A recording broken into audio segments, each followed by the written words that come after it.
if you've lived long enough, you know breakups are hard.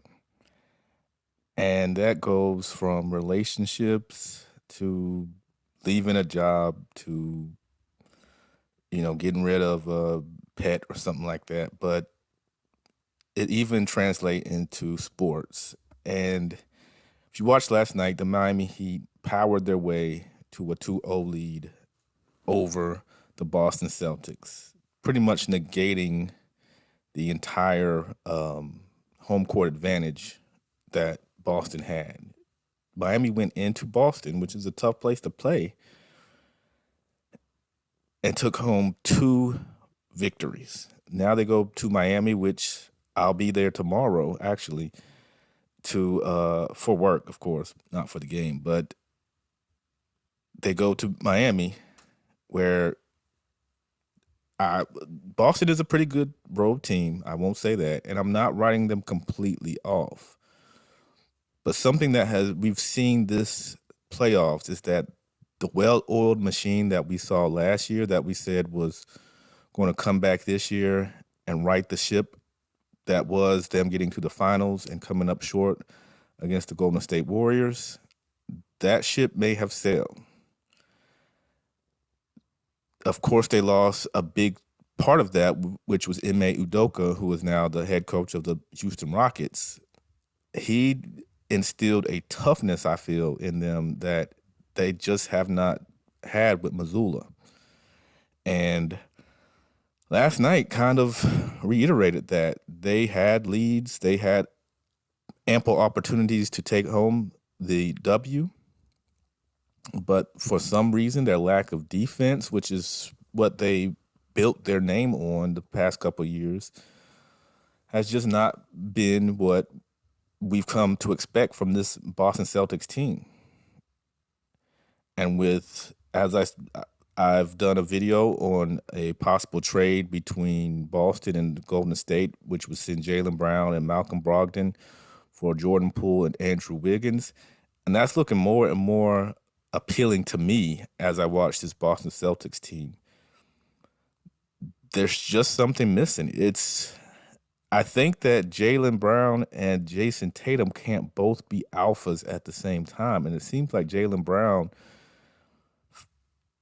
is an alpha, and so is Jason Tatum. But Jason Tatum will, he'll back off and let Jaylen do his thing for a while, but sometimes to a detriment to the team. And if you're going to have 2 alphas, they've got to understand their role.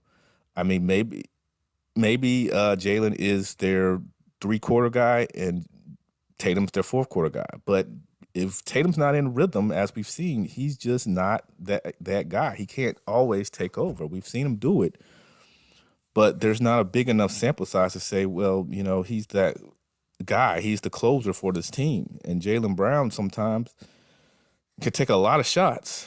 That takes away shots from Tatum. And I think that this tandem, this duo, for as great as they are, because they're so similar in where they play on the court, it may be time to go ahead and end the Brown-Tatum tandem.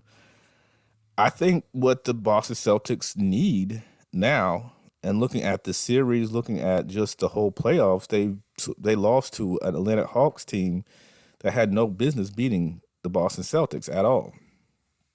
They took care of business against the Sixers, but it took every single ounce they had. And even with, Embiid being somewhat hobbled at the beginning of the series, they still struggled with the Sixers. And now, of course, they're down 0-2. And if you haven't seen my Jimmy Buckets video, I will link it in this, where I basically say he's ascended into Jordan levels.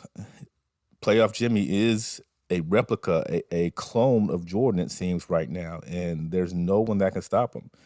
And I'm interested to see how Jimmy's story unfolds. But that's another story. Like I said, watch till the end, and it'll link to the Jimmy Buckets video that I did earlier yesterday. But it looks like it's time. And there's teams that you keep thinking, maybe next year. Next year they got it. Next year they got it. And next year comes, and they're just not. They just can't do it. I'm thinking about those Los Angeles Clippers with CP3, Blake Griffin, DeAndre Jordan, the Lob City Clippers. We thought, well, next year they got it. They'll get a little bit more cohesion. Thought the same with the OKC Thunder with Durant, Westbrook, Harden, the young ones that got to the 2012 finals. We said, well, give them another year. They'll get it together. But each year they got a little bit closer, yet never got over that hump. And I'm starting to think that these Boston Celtics are just not going to get over that hump. And they definitely need, as I was saying earlier, in these playoffs, we've seen something that they desperately need, and that is a true point guard. I think they need a point guard. They need somebody that's going to run the team, because a lot of times Jaylen Brown's bringing it down, Marcus Smart, Tatum, and outside of Smart, the other two are trying to get a shot. And I think that is detrimental. I think Malcolm Brogdon does a pretty good job with him, but even he's trying to score. And Derek White played point guard for the San Antonio Spurs some, but he's not a true point guard in the sense of a floor general. He's just not that. And right now, you have a lot of great wing players on that team, but if you don't have somebody to kind of corral them and get them straight, you run into issues. You get stagnant on offense. You take bad shots. You drive the ball in the sea of big men and miss, and it limits your it really limits what you can do. It limits your possessions, and you just don't get the looks that you should if you don't have a guy that can kind of run the point. And they don't right now, and they've gotten away with it because they are a very talented team. And last year they had such an overwhelming and such a stifling defense, where I'm not seeing that same intensity this season. That it helped them because they would get the ball and just get open lanes to go and get easy baskets, but it's not the same this season. And we've seen Tatum has struggled sometimes, and Brown will get you some good looks, but he'll miss a lot. So I think the honeymoon's over. I think that both those guys are alphas, and sometimes two alphas just don't work. We've seen it with Westbrook and Durant. We've seen it before. If one guy's not going to take a backseat role, then a lot of times, especially in times like the playoffs, that becomes an issue because one guy's trying to get his while the other's trying to get his. And if you're both off, or you're both trying to be the hero, then sometimes you negate each other out, and it becomes more of a hindrance than it becomes than being a good thing for your team. So, yeah. So I'm liking that Brogdon for Wiggins and Poole. I know a lot of people said that doesn't sound good. That's not beneficial for the Celtics, which I think it is. Wiggins will play just like we saw with the Warriors. I was saying he needed a bigger role, but he's a guy that can take the back seat. He'll score when you need him to. He'll do all the dirty work. He'll defend. He'll rebound. He'll do all those things, and he'll take what you give him on the offensive end. So that frees Tatum up. Wiggins is a good defender, and then you throw in Poole, who had a down year, but a year before, Poole was lighting everybody up. So he's a guy that can get you buckets, and with the right team and with the right plays and things of that nature, he can be a very valuable asset. And I think that Golden State needs to look, if they're going to keep Draymond, I think they need to look at, because that Poole contract is just massive. And while Boston probably doesn't want to take that on, I think something new and getting a player that has before performed extremely well offensively, they can kind of hide his defensive issues with, they still have Derek White. If they keep Derek White, they got Tatum, Smart, Robert Williams III.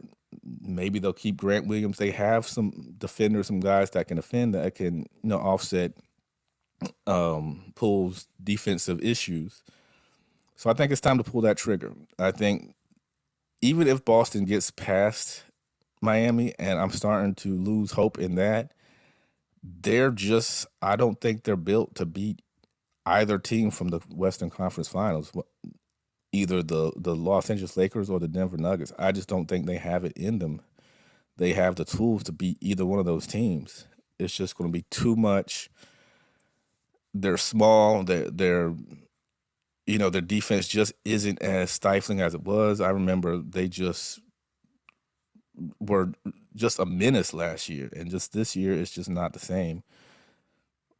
Jimmy Butler's getting whatever he wants, whenever he wants, just about. And last year I would have said there's no way, So, yeah, so Boston, they have issues, and I think it's time to break up their tandem of Jaylen Brown and Jayson Tatum and move on and move forward. And I think it'll be beneficial for both of those alphas.